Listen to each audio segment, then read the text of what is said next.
حكي أن رجلا في عهد النبي عليه الصلاة والسلام خرج غازيا فقال لامرأته: لا تخرجي من هذا البيت حتى أرجع إليك. Ada sebuah hikayat pada zaman Rasulullah SAW. Ada seorang laki-laki yang hendak berangkat dalam peperangan. Sebelum ia berangkat, terlebih dahulu ia menitipkan sebuah pesan atau amanah untuk istri tercinta. Wahai istriku, sekiranya kamu jangan sampai keluar rumah sebelum aku kembali pulang kepadamu. Tiba-tiba kabar duka, kabar yang tidak mengenakan datang kepada istrinya itu, bahwa famaridhu abuha, mendengar kabar bahwa ayahnya itu sedang mengalami sakit yang sangat parah dan butuh kehadirannya, butuh bantuannya. Tapi dia itu bingung karena tidak boleh keluar dalam bagaimanapun juga dan menjalankan amanat apa yang telah tadi suaminya itu amanahkan. Sehingga dia itu mengutus seseorang untuk menjumpai Rasulullah SAW untuk menanyakan harus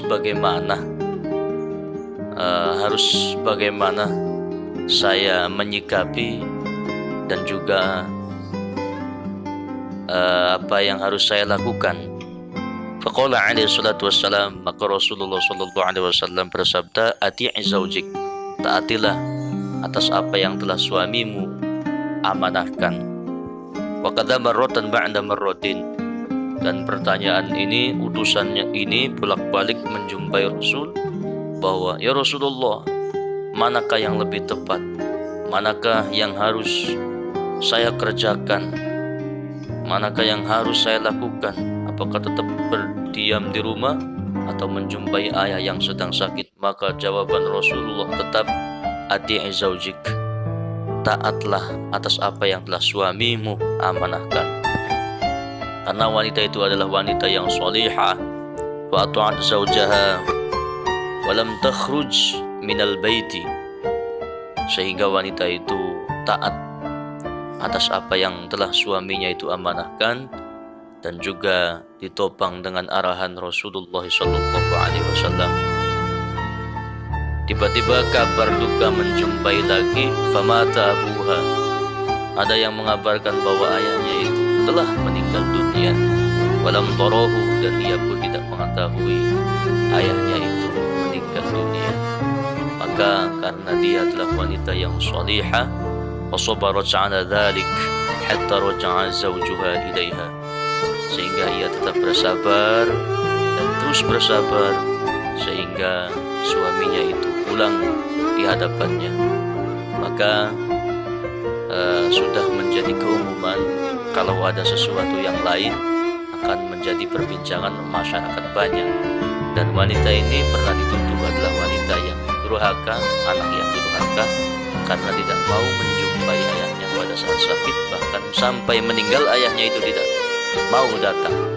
Bukan tidak mau datang, karena sebelumnya ada amanah dari seorang suami bahwa jangan sampai keluar rumah dalam keadaan bagaimanapun juga sebelum suaminya itu pulang, dan tidak akan tahu, tidak akan pernah terduga bahwa nanti ayah daripada perempuan ini akan sakit dan meninggal dunia. Tidak tahu ya.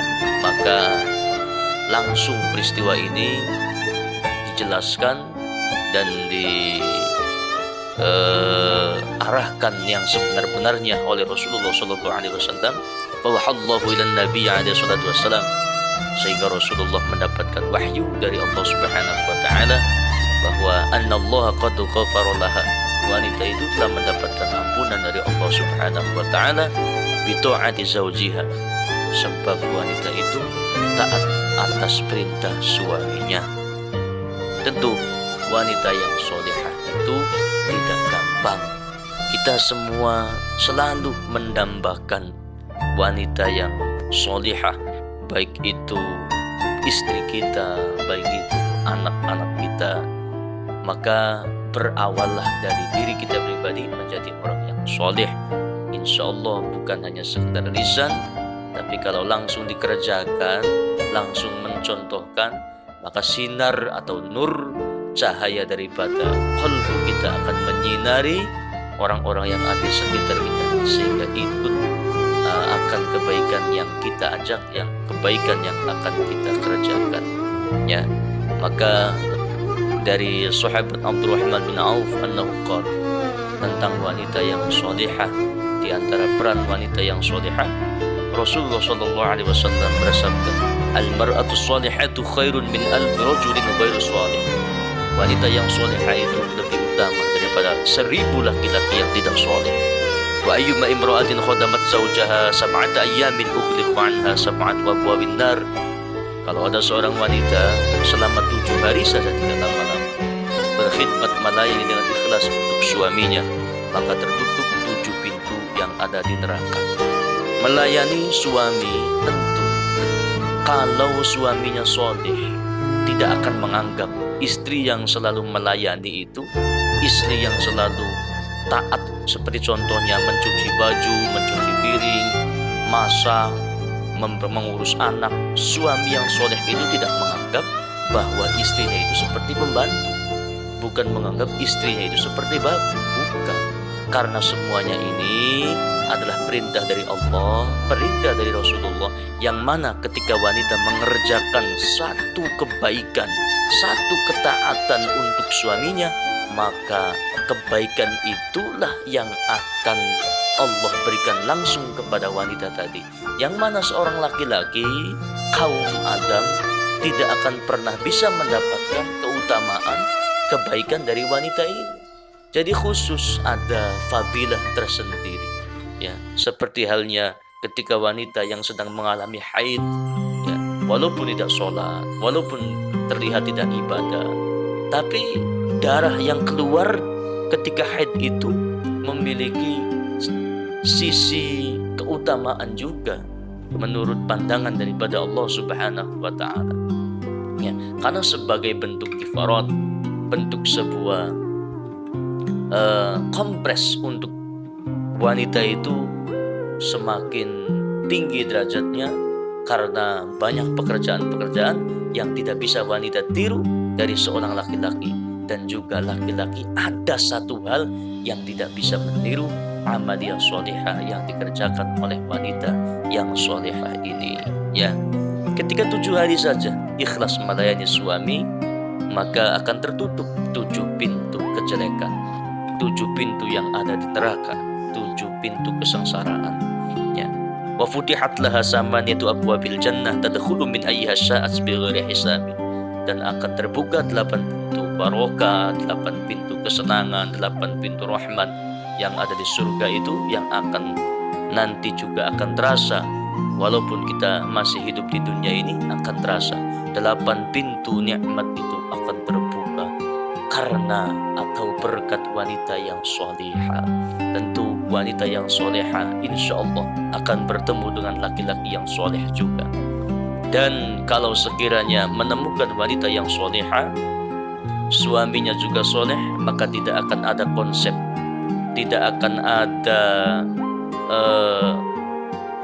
peniatan atau menjuluki istri yang taat itu seperti pembantu, seperti babu. Tidak, tapi semuanya itu adalah aturan daripada Rasulullah SAW. Suami yang soleh mengarahkan kebaikan seperti itu untuk mengarahkan istrinya agar selalu taat, menjadi wanita yang soleha. Istrinya mengerjakan perintah daripada suaminya juga, menjadi istri yang soleha, menuruti apa katanya, asal dalam urusan kebaikan. Maka wanita ini atau keluarga ini bukan menjadi prangsa-prangsaan seperti wanita itu seperti pembantu, laki-lakinya seperti majikan, tidak. Tapi semuanya terbentuk dalam naungan Rasulullah SAW, yang akan dijadikan oleh Allah itu adalah keluarga yang sakinah, mawaddah, warahmah, dan penuh dengan berkah. Subhanallah, wallahu a'lam bishawab.